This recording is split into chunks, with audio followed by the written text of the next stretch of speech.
Hello everyone, thanks for joining our Sleep Science Friday. Today we are talking to Professor Dries Testelmans, who is pulmonologist at the University Hospital Leuven in Belgium. Professor Testelmans is the president of the Belgium Association for Sleep Research and Sleep Medicine. And today we will talk about the news from Belgium in the field of sleep medicine. Hello, Professor Testelmans. Good afternoon. I know that Belgium Association for Sleep Research and Sleep Medicine, or the BAS, is one of the oldest national sleep societies, founded in 1982, with long-lasting traditions and history. What was one of the most difficult to achieve but gratifying milestones in the last year in your society? Well, last year, 2020, was of course a year that was overshadowed by the COVID-19 pandemic. And this pandemic had a huge impact on all our daily lives, but also on the way of working. So evidently, COVID-19 also had an important impact on the activities of our National Sleep Society. So we had to cancel our spring meeting, we had to postpone our International Sleep Medicine course, and also the election of the new board of our National Sleep Society was postponed for several months to the end of the summer. But despite all this, the new board of the National Sleep Society was able to organize for the very first time in the history of the BAS a highly successful full online autumn meeting entitled Sleep in All Its Diversity, with a focus on insomnia, chronotypes, sleep restriction, sleep apnea, and future technologies. So this meeting was very well attended, and the organization of this online meeting has prepared us to organize other online meetings in the near future if this still would be necessary. Yeah, that's true. COVID-19 has changed significantly our lives, and many societies has changed for virtual meetings. But are there any other areas in sleep medicine in Belgium that were challenged by the pandemic, and how did you overcome these challenges? Yes, of course, COVID-19 had a severe impact on the activities in the Belgian hospitals and also on the sleep labs that are located in these hospitals.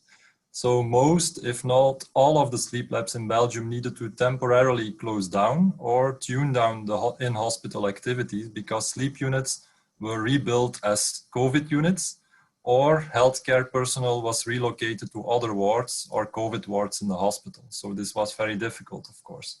So, but we tried to develop and come up with protective measures, flow chart and guidelines to guarantee a safe environment, both for our patients and for the healthcare personnel.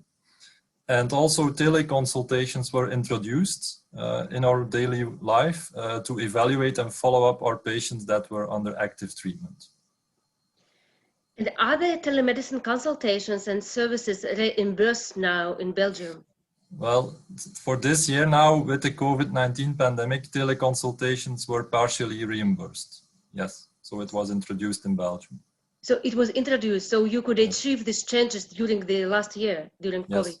Yes. Wow, that's important achievement. And what are the plans of your National Sleep Society for the next year? For this year, I mean. First, in the beginning of February, we will organize our International Sleep Medicine course, which will be organized for the first time also as a full online event. This ISMC is a joint organization of the Belgian Association for Sleep Research and Sleep Medicine, the BAS, together with the Dutch and the British sleep societies. So this course provides a comprehensive training in all fields of sleep medicine and is an excellent preparation for the ESRS examination in sleep medicine. Furthermore, as every year, we are planning to organize a spring meeting in June and an autumn meeting at the end of the year 2021. And apart from education and scientific meetings, our National Society is actively involved in some working groups that are trying to shape the future organization of sleep medicine in Belgium. And can I ask you one question about this course? You told that it's an excellent preparation for the examination. Is it available only for the medical professionals from Belgium or also from other countries? Also from other countries, as it is a joint organization with the Dutch and the British sleep societies. So we also have a lot of participants from the Netherlands or from other countries. Everyone is allowed. And it's in English? It's in English, yes. Oh, good. Good to know. Yeah.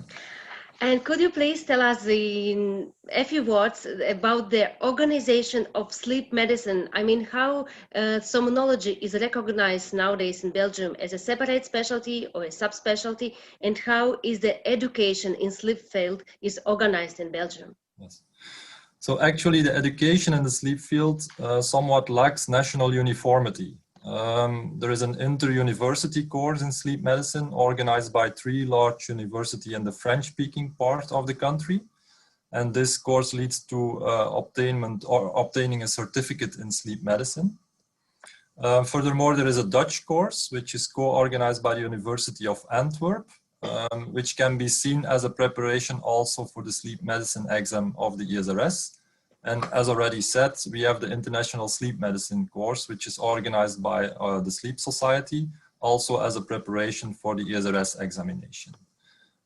Besides these courses, the University of Hospital of Leuven also organized a rather practical course about scoring of polysomnography.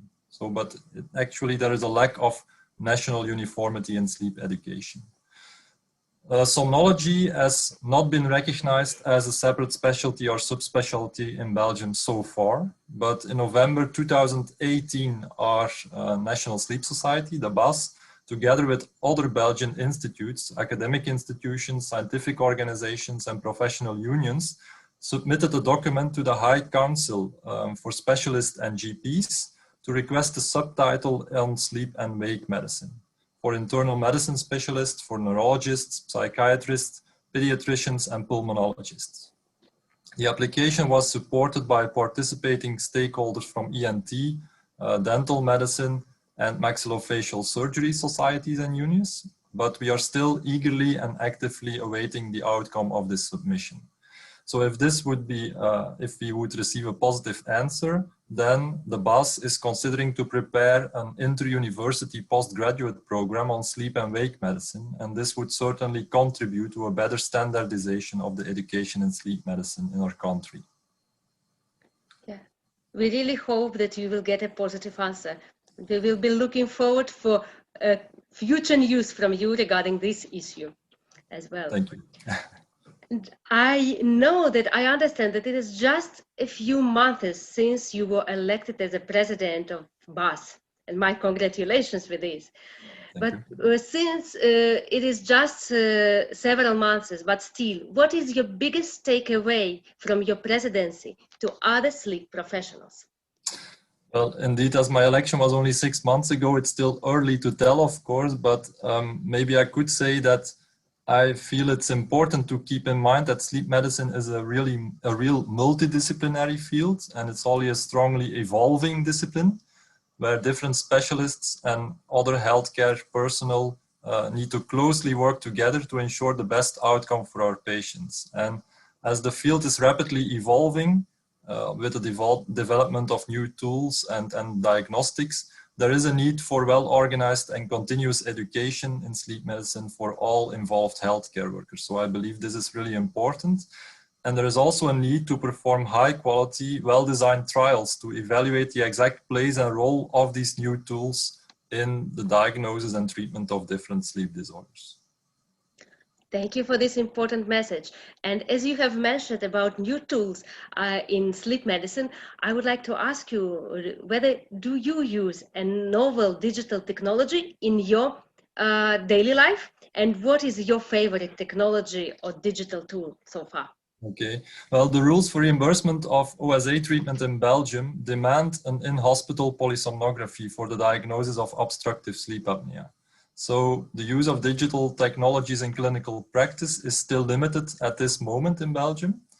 Nevertheless, we currently use novel digital technologies in a research setting. For example, during the past months, we evaluated a newly developed mattress that measures ECG and bioimpedance, but this tool is still under research and development. Also, other wearables, for example, using oximetry and pulse plethysmography were evaluated. And in order to develop and train algorithms for these new devices, machine learning and deep learning techniques are used. So for the moment, I think we can say that we have the best experience with oximetry and or combination of oximetry and pulse plethysmography. And based on these measurements, algorithms could be developed that were able to evaluate presence or absence of sleep apnea. And I believe that with additional miniaturization of these sensors and optimization of algorithms, that highly promising tools can be developed for sleep recording and diagnosis of different sleep disorders. Thank you very much for these important points. And thank you very much for sharing with us the achievements and future plans of the Belgium Association for Sleep Research and Sleep Medicine. We wish you a successful year ahead. Thank you very much. And thank you for this opportunity. And thanks to all of those who joined our Sleep Science Friday. See you next week.